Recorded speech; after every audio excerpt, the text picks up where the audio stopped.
estamos aí no segundo texto, esse no grupo de estudo. Esse aqui não é um texto, então, obrigatório para você, mas se você conseguiu matar o primeiro texto, que fala sobre o Hatha Yoga e o feminismo nos anos 70 no Brasil, esse aqui é um texto interessante. É o texto do Adrian Munhoz, esse mexicano, colega meu, da Universidade do México, então, que vai traçar a identidade nata. Então, por que é importância esse texto? É em espanhol, mas você consegue tocar tranquilamente, tá certo? Porque ele vai construir, ou desconstruir, melhor ainda, a identidade que nós temos da principal influência yógica que vai ser exportado para nós. A construção do yoga moderno, que vai vir para o Brasil nos anos 70, que vai escolher o Yoga Sutra como texto principal, dar mais importância ao corpo, ligação à biomedicina e tudo mais. Tem uma forte influência deste grupo religioso chamado de Nata, tá certo? Ou Hatha Yoga. Então, o que o Munhoz coloca, que são ascetas renunciantes, tá certo? Ele diz que há diversos tipos de yogis, tudo macho, hein? Tudo macho. Estamos aí no período medieval da Índia, século XII, e com o seu auge no século XVI.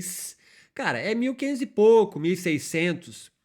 E com a chegada da Companhia das Índias, né, com os britânicos na região da Índia, sem colonização ainda, os natas vão perdendo a sua força e vão sendo substituídos, então, por o que vai ser constituído o yoga moderno, tá certo? Que vai para a alta casta. Então, são ascetas renunciantes. Há diversos tipos de yogis, cada um deles com seus diferentes papéis e contextos que vivem. Então entenda, há diversos yogis aí renunciantes e ascetas que peregrinam ou nomadeiam, ou erráticos, né? Sem vontade de chegar em algum lugar. Eles erram pela Índia. Eles são um grupo muito diferente, uma antítese dos brahmanes. E é por isso que com a chegada dos britânicos, eles vão ser tidos como marginais. Primeiro porque eles são opostos aos brahmanes, e os brahmanes se associam aos britânicos.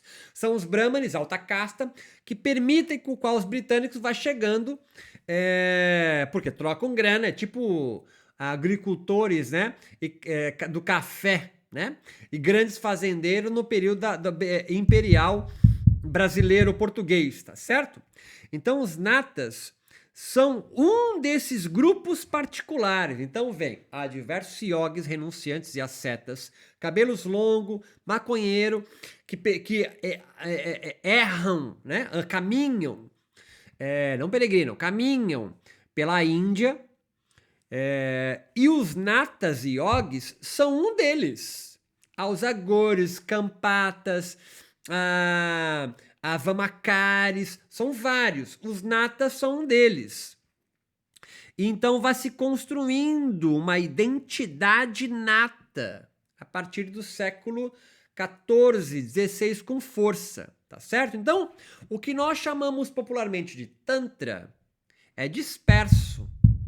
São diversos grupos errantes das castas mais baixas.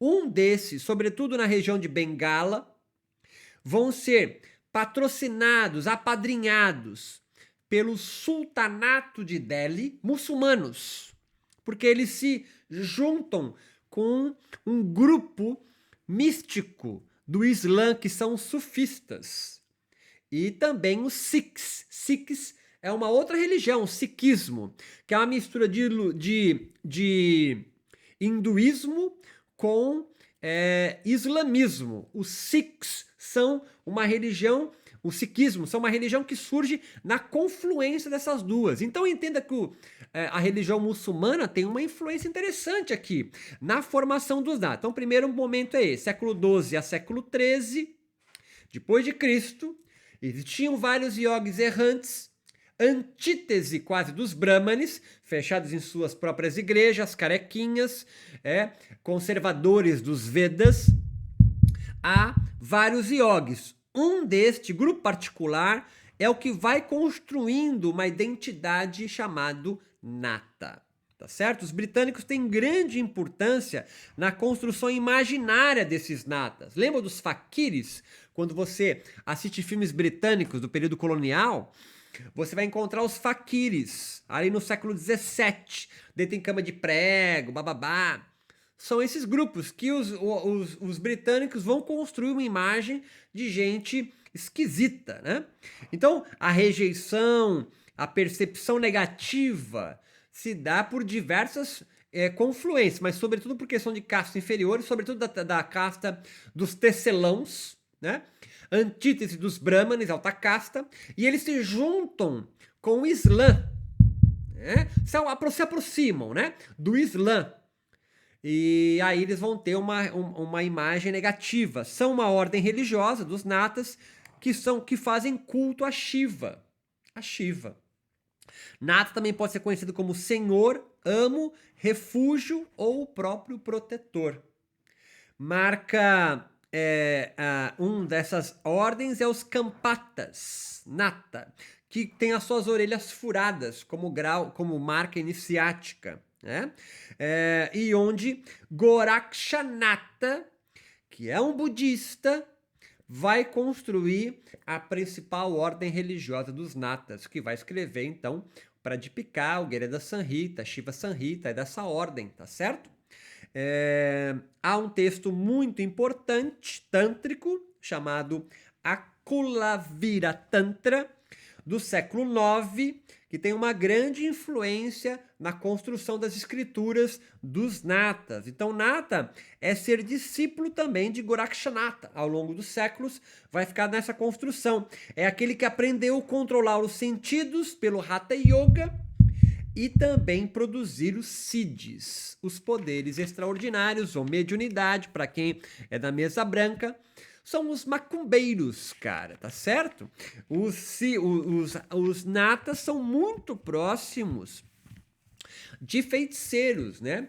De xamãs, entre aspas, porque xamãs é o feiticeiro ali da Sibéria, mas xamãs são pagelança. Eles estão muito próximos disso, do aspecto mágico. E aí é uma tensão clássica entre sacerdotes, brahmanes, e feiticeiros. Os sacerdotes acusam os feiticeiros de não terem religião, manipularem as forças da natureza para benefício próprio. Né? Pensar na religião afro, tá certo? A Umbanda demorou muito tempo para ser considerada uma religião, porque era coisa de feiticeiros negros. Né? Olha a velha benzedeira da rua. Então, o culto dos natas, sobretudo na região de Bengala, no século XI, vai crescer, mas tem o seu apogeu no século XII a XVI e começa o declínio com a chegada dos britânicos a partir do século XVIII, onde são associados aos marginais, sobretudo uma antítese, como eu já falei, da vida organizada dos brahmanes, os sacerdotes da religião dominante, no qual os britânicos vão se beneficiar muito. E associam então os natas a feiticeiros.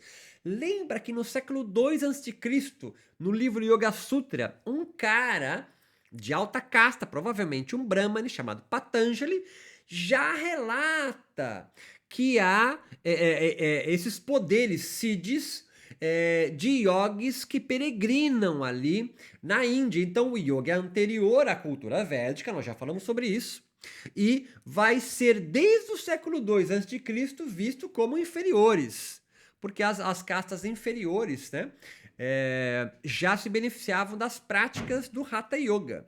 Então, há uma transição na política do sultanato de Delhi, dos muçulmanos, e o surgimento do Império Mongol, nessa transição entre os muçulmanos e os mongóis, que começa então uma transformação no cenário político e religioso da região. E os natas vão perdendo a força. Eles têm alguns terrenos, né, e grana que o Império muçulmano, ou sultanatos que viviam ali em Delhi, financiavam os natas, que receberam terra e grana desses governantes muçulmanos. Rajastão, por exemplo, no século XIX, é uma das resistências desse movimento, desse grupo chamado Nata.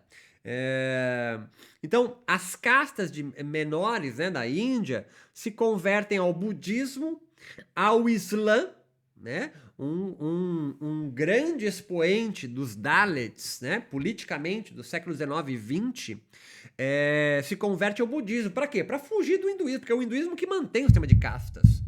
E essas castas inferiores, então, combatem, e os natas se coadunam muito bem com essa crítica ao sistema de castas indianos, juntando-se com os muçulmanos, sobretudo os místicos do Islã, os sufistas, os budistas e o sikhismo também, que vai surgir. Eles também são considerados curadores, olha só, milagreiros e santos em algumas regiões, né?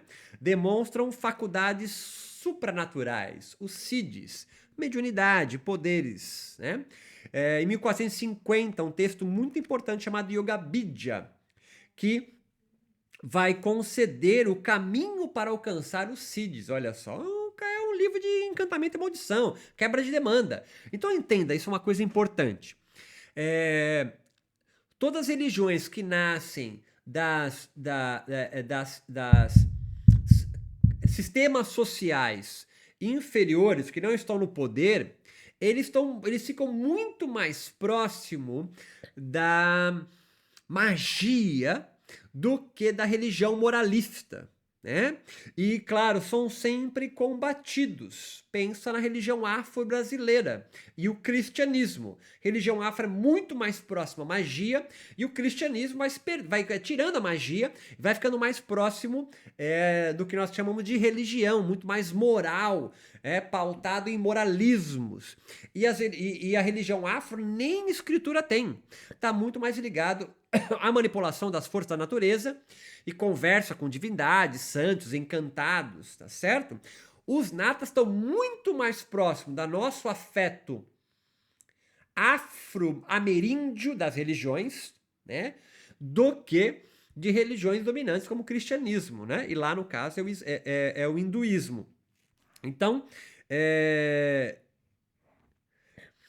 um cara chamado Mellison argumenta que os natas, antes do século XVII, é uma escola de Goraksha, onde nata significa realidade absoluta. E os natas era quase sinônimos de yogi, hatha yoga. Então, o que é importante para nós aqui, esse texto? É para você entender que, é tudo inventado. A identidade nata é uma invenção, vai sendo construída. Ela se aproxima, então, das castas inferiores, sobretudo das castas dos tecelãos, e estão muito mais ligadas à magia do que à religião. O que tem a ver isso com o nosso texto 1 do feminismo? Porque muita filosofia dos natas, a palavra tem que colocar, filosofia dos natas, né? Hatha Yoga Pradipika, Geranda, Yoga Vidya, Shiva Samhita, esses textos aí do Hatha Yoga, eles não devem nada ao Yoga Sutra. Yoga Sutra, essa é a parte que eu queria amarrar. O Yoga Sutra é um tipo de yoga, é uma escola filosófica e religiosa do yoga, que é construída pelos Brahmanes, sobretudo. E o Hatha Yoga é uma escola, é uma ordem religiosa, é uma escola filosófica religiosa também de yoga. E que elas não necessariamente conversam. São escolas que sustentam de pé, não é uma melhor que a outra, mas que são construídas em contextos sociais, políticos, econômicos diferentes. Então elas têm que produzir soluções diferentes para problemas diferentes.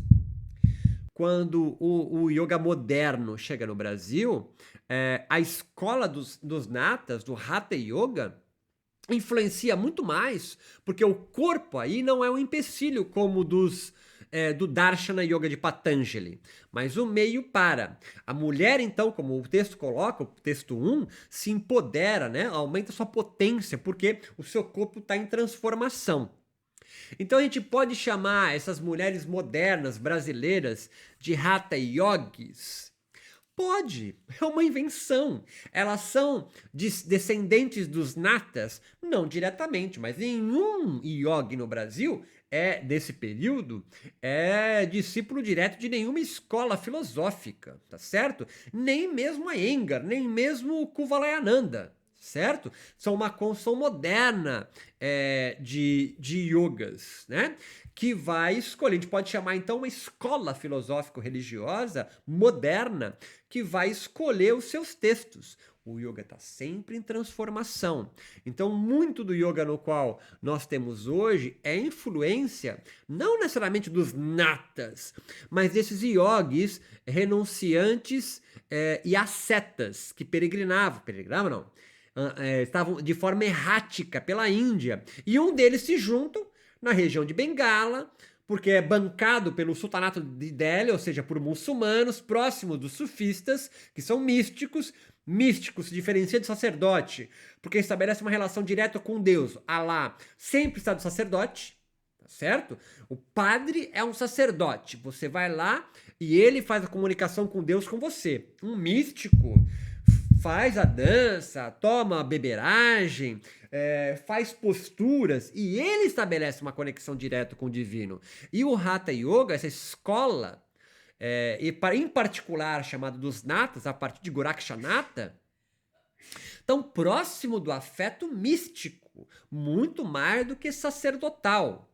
Claro que ao longo dos séculos pode se transformar, institucionalizado mais do que outras, mas muito mais do que você criar um código moral para seguir, como classicamente o sacerdote faz, os místicos estabelecem sistemas práticos, rituais, para cada um deles estabelecer uma relação direta com o divino, ou o campo espiritual. Já os sacerdotes, não. Tem que seguir uma regra, né? Olha Patanjali, caminho óctuplo. Certo? Olha o próprio budismo, 4 nobres verdades, sacerdotal. Né? O budismo tibetano é muito mais próximo da mística. Então entenda que quando o yoga vai chegar, sobretudo nas mulheres, o que nós estamos falando aqui, para fechar o rolê, é de aspectos mágicos do yoga muito mais do que moralista. E é esses aspectos que vão crescer, sobretudo, a partir do século XXI, agora acontecendo. Há uma pluralidade de movimentos de yoga, cada um buscando a sua força para se manter de pé. Você não precisa necessariamente de uma escola. Você se reúne para produzir soluções a problemas específicos do qual você vinga. Esse é o comentário do texto 2, tá certo? O espanhol, do Adrian Munhoz. No outro momento, eu venho lançar o rolê do terceiro texto, que vai entrar num das escrituras mais conhecidas dos natas do Brasil, mas não a mais importante, que é o Gueranda Sanrita, tá? E a gente vai dar um rolezinho dele mais pra frente. Vai lá, mergulha no primeiro texto. Forte abraço, até mais.